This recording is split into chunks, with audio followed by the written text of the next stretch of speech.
on va enchaîner, si ça vous va, avec effectivement Alexandre qui revient, si je ne me trompe pas, mais je crois que je ne me trompe pas, mais si je me trompe, c'est effectivement Laurence Levert de l'université qui va nous présenter quelque chose de très attendu, le diplôme d'université SIG et données spatiales. On en parlait ce matin.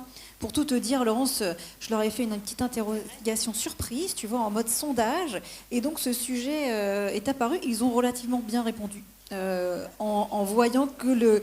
Non, en tout cas, ils ont répondu à la question quel est le sujet que le club géomatique a soutenu, contribué cette année. Donc, on avait mis n'importe quoi. Et dedans, il y avait la bonne réponse. Donc, ça te fait... Voilà, c'est à toi. Et si tu veux passer les slides, elles sont ici.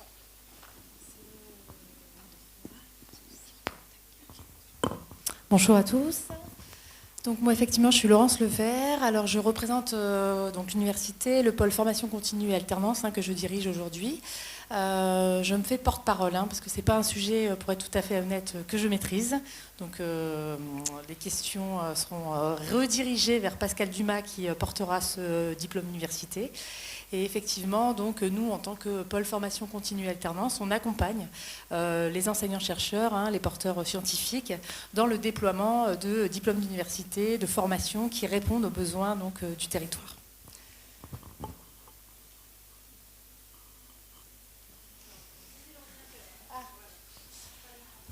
Donc peut-être voilà un petit mot sur la formation continue à l'université, parce qu'on connaît l'université évidemment au travers de sa formation initiale, donc ça je ne vais pas représenter, mais on est de plus en plus actif sur la formation continue, on a toujours été présent pour de la formation continue, mais effectivement on essaye d'axer de plus en plus notre offre de formation et de pouvoir répondre en tout cas aux besoins du territoire, aux compétences manquantes par plusieurs formats. À l'université, on est capable de répondre à ça par le biais donc, de diplômes, mais surtout de certificats d'université. C'est ça qu'on est en train de développer un maximum, c'est-à-dire qu'on n'est plus obligé de suivre un diplôme d'université dans son intégralité. On va aller faire des modules, des enseignements à la carte, des certificats qui vont être évidemment plus courts, moins onéreux et qui vont permettre d'obtenir les compétences très ciblées dans un délai assez court. On a évidemment, et c'est important aussi de le rappeler, l'ensemble de nos diplômes nationaux qui est accessible par la voie de la formation continue et également donc accessible par le biais de la VAE, de la validation des acquis et de l'expérience. Et enfin, on va répondre aussi à de nombreuses demandes par de la formation sur mesure, donc ça soit par un secteur bien identifié, une entreprise qui va nous solliciter. On est capable de répondre et de proposer des formats qui répondent spécifiquement aux besoins immédiat. Donc voilà un petit peu ce qui se passe aujourd'hui à l'université. Donc on a une offre de formation, une dizaine d'offres de diplômes d'université. Et puis on a de plus en plus de personnes qui choisissent d'accéder à nos enseignements, on va dire à la carte, de venir suivre des enseignements, des compétences très spécifiques, très identifiées au sein de nos formats. J'en viens au sujet qui vous intéresse.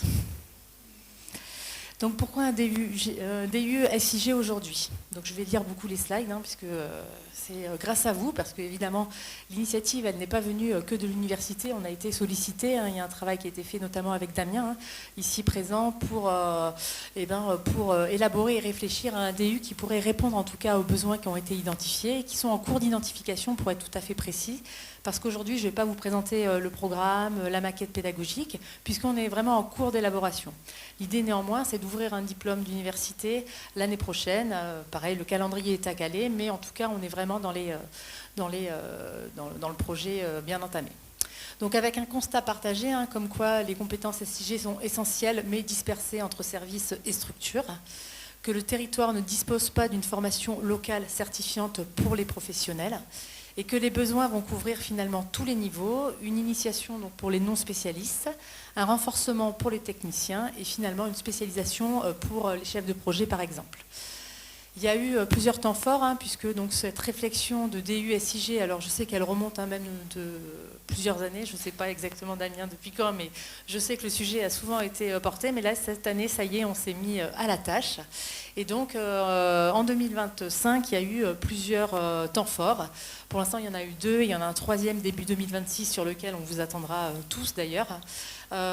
Ces 2 temps forts, c'est un premier atelier du 23 mai, donc on était une club géomatique, c'est ça, à peu près 5-6 personnes à réfléchir effectivement sur un premier état des lieux, une identification des besoins, le format que pourrait prendre un diplôme d'université et finalement à quels besoins il pourrait répondre en termes de compétences. S'en est suivi donc une réunion le 10 septembre avec ces mêmes acteurs qui ont permis, et notamment à Pascal Dumas, de proposer une première maquette qui répondait aux besoins et qui avait été identifié lors du premier atelier. Néanmoins, il y a un constat qui est apparu à cette réunion du 10 septembre, c'est qu'il fallait réunir l'ensemble des acteurs de la géomatique du territoire pour essayer de définir de manière assez large, finalement, toutes les compétences et tous les besoins qui étaient attendus. Donc, nous allons organiser au mois de février, ça a pris un peu de retard, ça a été fait, normalement ça aurait été cette fin d'année, mais le calendrier universitaire étant très chargé, on décale cet événement à début février où on attend effectivement de vous donc, que vous puissiez venir avec nous réfléchir finalement à quelles sont les compétences que vous allez attendre dans ce type de formation. Donc voilà, donc l'idée c'est de valider et d'enrichir le projet ensemble. En fait, l'idée c'est de pouvoir répondre à vos besoins à vous et de ne pas faire un DU finalement qui s'inscrive dans un peu nulle part. Donc la méthode, voilà, vraiment co-conception, partage d'expertise, itération successive, etc. Le but, c'est de créer un diplôme d'université structurant et qui est adossé aux besoins du territoire. Donc ce que les premiers échanges ont révélé, parce qu'il y a déjà une première maquette pédagogique qui a été proposée par Pascal Dumas, mais l'idée c'est vraiment de la retravailler, de la challenger, cette maquette. Mais en tout cas, ce qui est vraiment apparu, c'est qu'un DU à plusieurs niveaux semble être assez essentiel, avec un niveau 0 sensibilisation, un niveau 1 plutôt intégration, mise à jour, manipulation de données spatiales, un niveau 2 perfectionnement en traitement des données spatiales et un niveau 3 plutôt spécialisation, etc. Je lis très très bien la slide. L'idée aussi, et ça par contre je peux plus en parler, c'est l'idée de la modularisation de nos parcours de formation. Ça c'est important, on veut et on souhaite que l'ensemble de nos DU, et c'est ce que je disais au début, soient accessibles indépendamment les uns des autres. Donc l'idée c'est quand même de proposer un DU donc, qui serait accessible comme ça, par module, par niveau, et qui permettrait soit effectivement de venir le suivre dans son intégralité parce qu'on décide d'être diplômé dans la thématique, soit d'aller chercher spécifiquement une compétence et in fine on pourrait aussi délivrer un certificat d'université si la diplomation derrière est attendue. Donc voilà, avec peut-être 4 comme ça, grosses thématiques, fondamentaux, SIG, cartographie, acquisition, gestion et traitement des données spatiales, analyse spatiale et application, développement technique et nouvelles tendances. C'est des idées, voilà, on attend vraiment de retravailler tout ça ensemble. Voilà ce que le DU apportera donc au réseau SIG local. Donc c'est vraiment un socle commun de compétences, reconnu par l'université et par les professionnels du territoire, c'est vraiment l'idée. Une formation certifiante locale adossée aux réalités calédoniennes, un cadre d'échange entre praticiens, enseignants et institutions, un appui à la professionnalisation et à la reconnaissance donc, des métiers du SIG, et une visibilité accrue du réseau géomatique de Nouvelle-Calédonie. Donc finalement, un DU SIG, un projet conçu par les géomaticiens pour les géomaticiens. Voilà, donc plusieurs aspects, renforcer la maîtrise locale des outils et des données, soutenir la souveraineté numérique et environnementale du territoire, fédérer la communauté autour d'un diplôme reconnu. Voilà. Donc un beau projet en cours. Je crois que je suis très rapide, c'est ma dernière slide. Voilà, oui, on est donc rendez-vous en février. Je pense qu'on aura certainement le réseau et les adresses pour pouvoir tous vous inviter donc, à cet événement qui se tiendra, je pense, sur une demi-journée. L'idée vraiment, c'est de pouvoir créer plusieurs ateliers avec des participants et de pouvoir comme ça co-construire voilà, les compétences attendues, etc. Voilà, avec, je l'espère, une ouverture d'un DU voilà, au second semestre 2026, ce serait chouette. Peut-être un peu ambitieux pour l'instant, mais en tout cas, c'est dans l'idée, il ouvrirait en 2026. Voilà. Merci. Merci beaucoup, Florence. Alors, ce que je vais vous proposer, c'est peut-être d'ouvrir un petit temps de questions, que ce soit pour Florence, pour Maëva et effectivement pour nos intervenantes du Collège de Tuban, Julie et Pamela. Est-ce que, au regard finalement de cette nouveauté d'intervenir au sein des collèges, en tout cas le GISDE, en tout cas s'est invité dans le collège, est-ce que vous avez des questions sur cette démarche? Des questions aussi peut-être sur l'étude et en tout cas les expérimentations pilotes à venir, en tout cas le calendrier tel que l'exposait Maëva, ou peut-être sur le DU. Je sais que pas mal d'entre vous étaient aussi intéressés et même partie prenante de cette initiative. Allez Jean, c'est parti. Moi, ce serait du coup, je vais profiter. Alors, j'ai participé effectivement aux discussions au DU et je remercie sincèrement l'université pour le temps passé, le professionnalisme. C'est vraiment plaisant de voir ce type de projet sortir et Dieu sait qu'on en a besoin. Non, pas forcément. Du coup, on va faire le lien du coup avec le volet fracture numérique. C'est un sujet qu'on avait porté notamment au sein d'Open. Alors, c'est personnel, c'est très subjectif. Je suis intimement convaincu que le domaine de la géomatique et les SIG sont quand même un élément presque facile pour promouvoir ce désenclavement par le numérique, dans le sens où une carte, ça parle, où on peut faire de la géomatique sans avoir de grosses compétences de géomaticien ou être géomaticien tout court. Il y a vraiment toute une chaîne de valeur et c'était l'objet de ma présentation à des collégiens. Et du coup, la question c'est, est-ce qu'on ne pourrait pas profiter de cette opportunité d'un DU pour asseoir les objectifs finalement qui sont les vôtres au niveau du gouvernement et assurer qu'on puisse targeter non pas que des professionnels mais même des scolaires, avoir des modules plus adaptés ou autres et nous y contribuer en tant que membre du club, quoi. Alors peut-être Maëva, rejoins-moi parce que tout est filmé, il faut être dans l'angle. Est-ce qu'il pourrait y avoir un lien entre l'étude, le DU géomatique, c'est ça si je... Oui, en gros, c'est ça. En comment on peut contribuer? Là, on a quand même fait un effort de mettre en place des sujets de formation et tout. Quand on parle de sensibilisation, alors certes, on cible un public professionnel, mais pas, même dans le Nord, en fait, ces gens-là, ils seront pas forcément tout de suite, ils vont pas tout de suite venir. On doit une target, on en a parlé, c'est notamment les communes. On souhaite pouvoir aller voir les communes et les techniciens des communes. Je pense que ça fait partie de votre public aussi, et je pense qu'il y a un truc à faire, quoi. Alors, premièrement, sur comment attirer les gens de manière générale au numérique en passant par des chemins de traverse, c'est en effet un sujet, c'est quelque chose sur lequel je travaille beaucoup sur la partie inclusion numérique. C'est aujourd'hui tous les espaces de pratique numérique qui existent en Nouvelle-Calédonie, qui sont tous recensés dans une carte qui s'appelle cartographie-inclusion.gouv.nc, et il y en a plus d'une centaine en Nouvelle-Calédonie de ces espaces d'inclusion numérique. Aujourd'hui, ils mettent en place des ateliers sur tout un tas de sujets, les jeux, voilà, pour attirer en fait les gens dans leurs espaces. Et ensuite, ils vont réussir à mettre les participants sur le numérique. Et là, j'ai un exemple. C'était avec la sécurité civile qui avait constitué un groupe test à Point-d'Imier pour travailler sur la préservation de l'environnement dans la zone et l'anticipation des catastrophes naturelles. Et donc ils ont fait des cartes. Et donc ils se sont rendus compte qu'ils avaient besoin de maîtriser le numérique pour faire des cartes. Et donc ils se sont lancés dans des petites formations de montée en compétences sur le numérique sur des gens qui n'avaient pas touché un ordinateur de leur vie. Donc je suis tout à fait d'accord que les SIG, ça fait partie des usages qui peuvent permettre d'amener les gens sur le numérique. Et pour répondre à la deuxième question, nous, que ce soit sur la partie inclusion numérique avec les espaces de pratique numérique ou sur la partie éducation numérique avec les établissements pilotes, on est tout à fait preneur de partenaires qui seront disponibles pour aller faire des actions de sensibilisation parce que finalement, tous nos médiateurs animateurs numériques dans les espaces de pratique numérique, ils ne maîtrisent pas ces sujets-là et ça peut leur fournir un peu de la matière pour faire venir des gens. Donc, en fait, c'est exactement la manière dont on réfléchit les choses. C'est d'apporter de l'expertise pour amener les populations à s'intéresser au numérique par différents biais. Donc, pourquoi pas le tester sur la carto. Du coup, pour sortir avec de l'action concrète, je propose qu'on en parle avec Damien et peut-être dans le cadre des budgets RT sur 2027. 2026, on est en 2025, qu'on puisse peut-être essayer de programmer une mission comme ça. On avait en tête un pseudo Géotour Calédonie, mais on pourrait effectivement s'appuyer sur ce genre de choses. Et derrière, qu'on puisse aussi utiliser ce programme-là pour promouvoir le DU géomatique qui va cibler des professionnels, notamment de brousse. Et il y a le cluster Open qui est là, qui a gagné un appel à projet de l'AFNIC pour faire l'année prochaine des ateliers de sensibilisation sur toute la Nouvelle-Calédonie auprès des populations éloignées du numérique et les personnes en situation de handicap.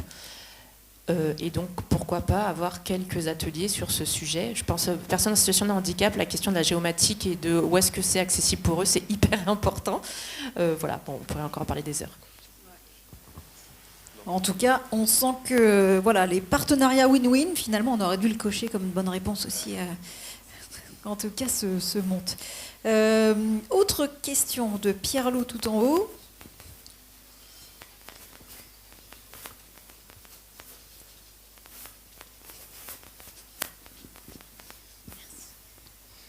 Bonjour. C'est un petit retour d'expérience, on va dire, et une question plutôt pour Laurence pour la partie DU. Donc, Pierre-Loup Ducroix, je suis co-gérant de la société Magis. On est prestataire de services en SIG sur le territoire. Déjà, merci beaucoup pour cette initiative, parce que c'est vrai qu'on a le manque de compétences sur le territoire est un fait avéré, mais encore faut-il en tirer certaines conclusions et puis mettre en place les actions. Donc ça va vraiment dans la bonne direction, je trouve. On n'a pas été inclus, je pense, dans les discussions au démarrage parce que j'ai cru comprendre que c'était des discussions qui étaient plus avec le club géomatique et c'est vrai qu'une partie des prestataires privés, nous, on ne fait pas partie du club. Donc je te remercie aussi de faire en sorte que on puisse donner notre avis parce que je pense que notre avis va vous intéresser en termes de besoins en compétences, de recrutement sur ces jeunes qui vont sortir avec ces diplômes. Donc ça, c'est vraiment une bonne chose aussi, je pense. Nous, on a très envie de pouvoir venir donner notre avis là-dessus et de participer à cette initiative.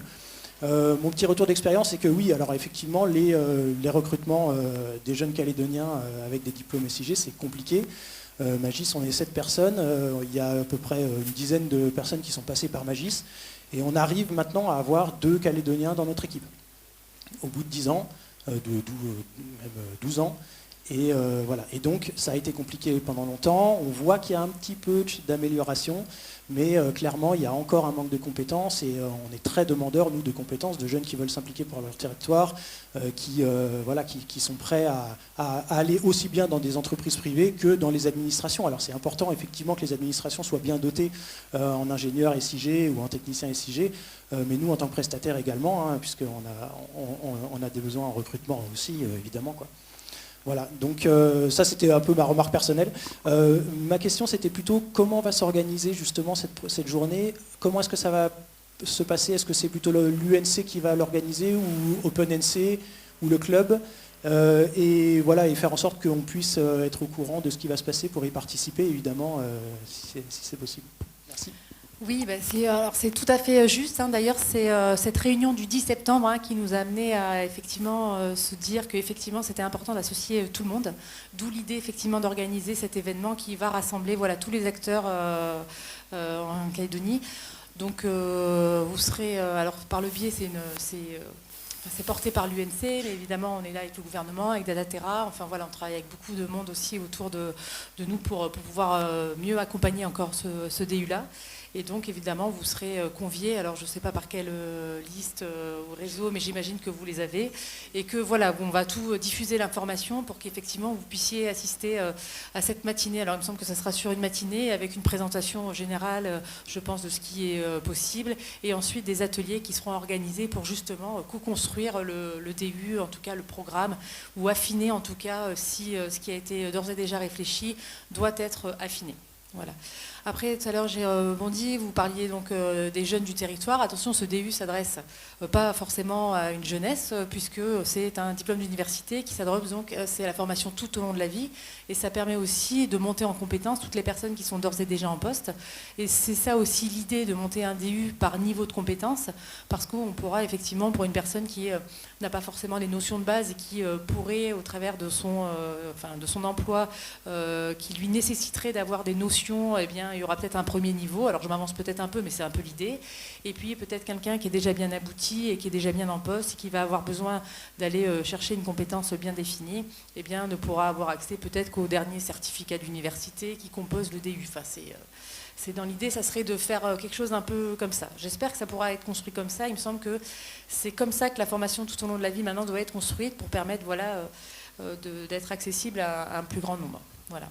Après, je ne m'engagerai pas sur la formation initiale des jeunes parce que je ne connais pas vraiment le sujet. Je pense qu'effectivement, au sein de l'UNC, il y a déjà des choses qui sont faites, certainement pas assez pour former des spécialistes, mais en tout cas, je pense qu'il y a des choses en cours. Oui, c'est toujours pour vous la question. Merci pour la présentation. J'ai vu le mot certificat, diplôme, certifiante. Je suis dans l'administration. On a un vivier de techniciens, donc des Bac+2. Et eux, ils sont très intéressés. C'est pour ça que mon collègue Thomas Ménard il s'était associé au groupe de travail. Mais eux, ils vont avoir l'opportunité de monter au sein de l'administration. Et donc, ils envisagent la voie la plus rapide, c'est d'obtenir un nouveau diplôme, au moins Bac+3, et puis après de candidater en mobilité sur des postes de catégorie A d'ingénieur. Est-ce que ça va leur ouvrir des perspectives? Et est-ce que ça va... C'est une question qu'on entend souvent parce que alors, un diplôme d'université, s'il n'est pas référencé au registre des certifications professionnelles, ne confère pas un niveau d'études. D'accord ? Donc ça ne donne pas un niveau Bac+2, 3, 4. Nous, on va pouvoir déterminer que le diplôme d'université est équivalent à un niveau tel, mais normalement ne permet pas effectivement dans l'administration de pouvoir accéder à des catégories supérieures en fonction du niveau d'études et du diplôme requis. C'est un diplôme, un DU, donc un diplôme d'université, c'est reconnu par les professionnels comme un diplôme permettant d'obtenir les compétences nécessaires. Voilà. Après, il y aura peut-être un travail à faire, mais on ne dépose pas un dossier. Donc, c'est France Compétences qui se charge effectivement de référencer l'ensemble des certifications professionnelles. Il y a des DU qui existent. Le diplôme universitaire de formateur d'adultes, effectivement, est référencé et donc il confère le niveau 5.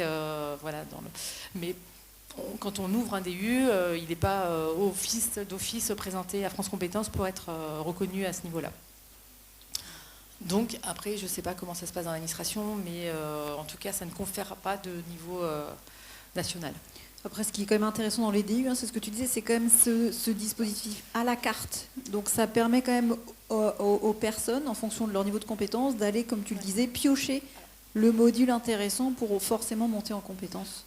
Moi, ça c'est en tant que directrice de la formation continue, je trouve que c'est la meilleure solution. Et ce que l'on doit proposer de plus en plus, c'est ça. Parce qu'il faut qu'on réponde à un maximum de gens. On est sur un petit territoire, donc on ne va pas remplir des promotions de 45 personnes qui vont toutes viser la même chose.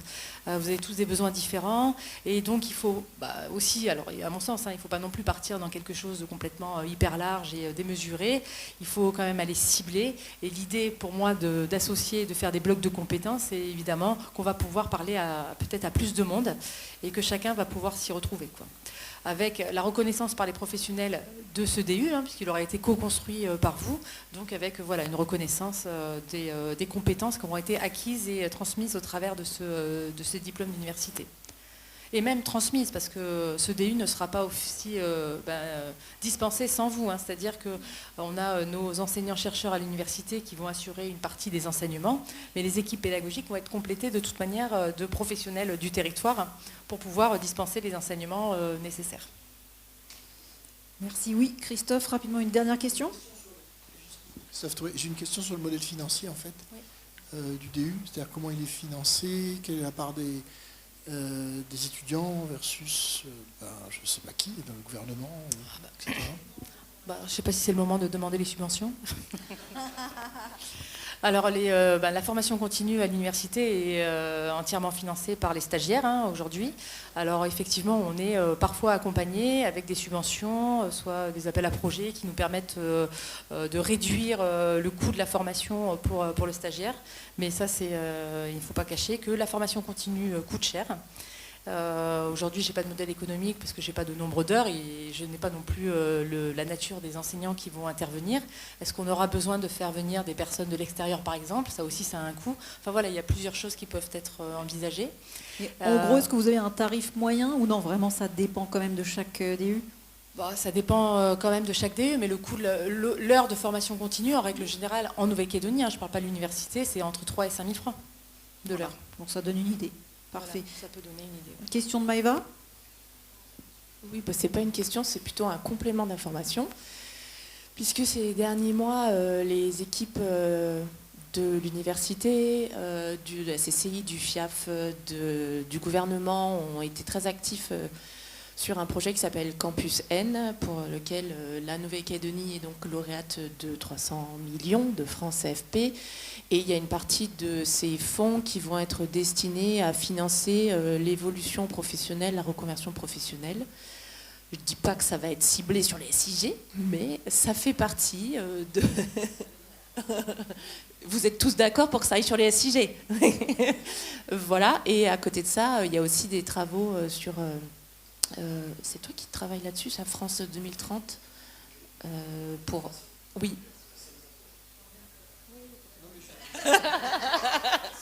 Et voilà, en tout cas, ce que je peux dire, c'est que le gouvernement, en ce moment, cherche beaucoup à répondre à des appels à projets pour financer ce type de dispositif pour que les stagiaires aient le moins à payer possible de leur poche. Donc, on espère que ça pourra en bénéficier. Oui, CMA. Campus N, c'est CMA, ouais.